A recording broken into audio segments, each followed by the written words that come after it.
Pemilihan kepala daerah secara langsung oleh rakyat merupakan sarana perwujudan kedaulatan rakyat guna menghasilkan pemerintahan negara yang demokratis berdasarkan Pancasila dan Undang-Undang Dasar 1945. Dan setelah usai pelaksanaan pemilu serentak kemarin, masyarakat Kabupaten Pati juga bakal mengikuti agenda 5 tahunan, yaitu pemilihan kepala daerah atau pilkada yang juga bakal digelar tahun ini.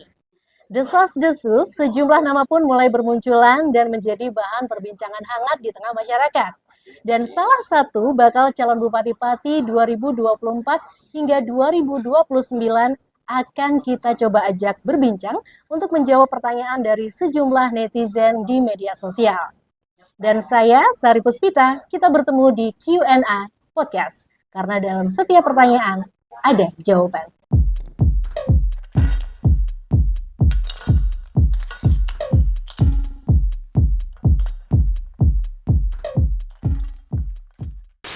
Kita ciptakanlah bahwa kita berdemokrasi, demokrasi yang santun, demokrasi yang baik, yang bisa membawa masyarakat ke kancah nasional, bahkan dunia menjadi contoh. Ini santer beredar Pak Suryanto masuk dalam jajaran yang akan diunggulkan menjadi calon bupati yang baru.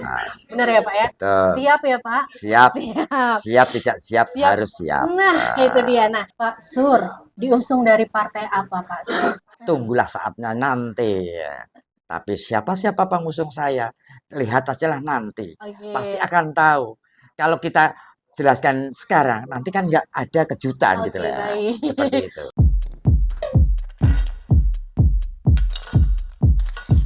Lanjut Pak, dari @Ana Janitra, ini juga banyak sekali yang pertanyaannya hampir serupa, kita wakili saja. Visi misinya dari Pak Sur untuk bursa pemilihan calon bupati. Kalau visi saya, kalau saya katakan bahasanya JJB ya, JJB. JJB. Ya, JJB. Jejak, jujur, dan benar. Nah, dan harus komitmen, amanah. Begitu. Jejaknya itu kan berarti teguh berdiri pendirian gitu Pak, atau gimana? Jejak itu harus bahasanya jejak adalah komitmen ya. Tidak jejak itu harus kalau ada suara sumbang kanan kiri kita harus fokus. Jujur kita menjalankan roda pemerintahan harus jujur. Tidak bisa A dibilang B, B dibilang C, tidak bisa, harus jujur. Benar. Benar itu harus kita menjalankan roda pemerintahan itu yang benar, yang lurus. Jadi kalau kita sudah pegang JJB itu, insya Allah padi Bumi Natani akan adem ayem, makmur dan sejahtera. Oke, ya. Ini jawaban bikin adem benar, tapi mudah-mudahan ini akan segera bisa direalisasikan ya Pak. Ini ada banyak sekali pertanyaan juga, apalagi mewakili yang Gen Z Pak, anak-anak muda berarti ya. Anak-anak milenial. Anak-anak milenial. Ini dari @Sanjaya juga gini, wayai sing nom tampil dan bolehlah kasih suara. Nah ini dari @Randy Cahyono. Tolong dong berikan banyak ruang untuk berkembang bagi anak muda Pak. Dan sasaran target suara kan lebih banyak anak muda nih sekarang. Karena suara wong tua sekarang katanya manut suara anak. Nah kalau dari Pak Sur nih gimana dengan suara anak muda di pemilihan ini? Atau mungkin Pak Sur punya rencana apa untuk anak muda? Memang ruang untuk anak muda itu sangat penting. Karena anak muda itu bersuara lebih lantang ya. Tapi anak muda ini jangan sampai kalah. Dunia kita adalah dunia IT, dunia global. Harus tahu, jangan kalah dengan asing. Tapi untuk masalah dunia IT, jangan semata-mata, jangan salah artikan, dipergunakan yang sebaik-baiknya. Kita bisa melihat, menyerap dari mana itu dunia perpolitikan atau segala macamnya.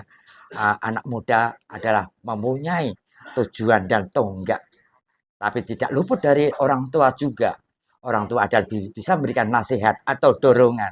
Tapi tidak lepas dari pengawasan orang tua. Seperti itu. Jadi keterlibatan suara anak muda sangat penting sangat juga untuk penting, Pak Sur ya. Mudah-mudahan nanti ada banyak program yang menyasar kepentingan anak muda juga Pak Sur. Ada ruang lingkup.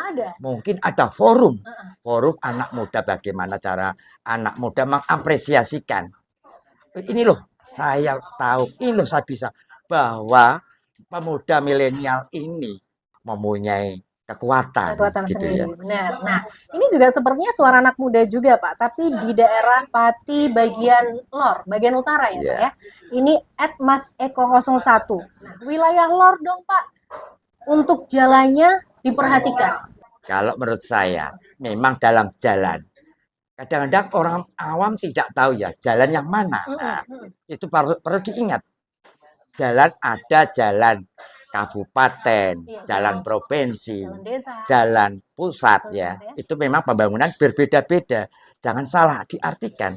Jalan kabupaten memang memenang kabupaten, provinsi menang provinsi. Itu udah ada draftnya masing-masing. Iya. Bukan berarti jalan rusak dibiarkan, tidak.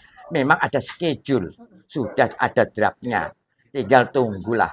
Memang sekarang banyak bencana-bencana, mungkin tidak semuanya. Namanya kitalah sabar lah. Iya. Karena ada banyaknya bencana-bencana itu.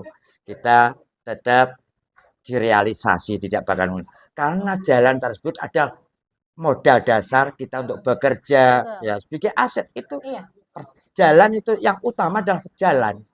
Kalau jalannya rusak, kita mau kemana, mau bersosial, mau Susah ya, bekerja, itu lewatnya jalan. Jalan Jalan juga harus diperbarui. menggerakkan perekonomian masyarakat. Betul.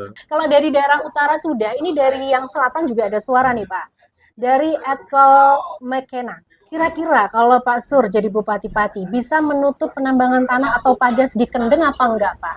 Kalau bahasa menutup bisa dan tidak. Nah, inilah pertanyaan risiko ya. Tapi kita harus tahu, kita punya dasar, kita punya aturan, bahwa aturan sudah mendasar, mengacu aturan pusat ke kabupaten. Kita harus kaji, kita harus lihat. Bukan kita harus berani menindak atau tidak. Kita lihat, kita sesuaikan dengan aturan yang ada. Kita tegaskan, kita tegakkan. Bagaimana kalau kita tidak menegakkan peraturan? Untuk apa kita buat peraturan tersebut?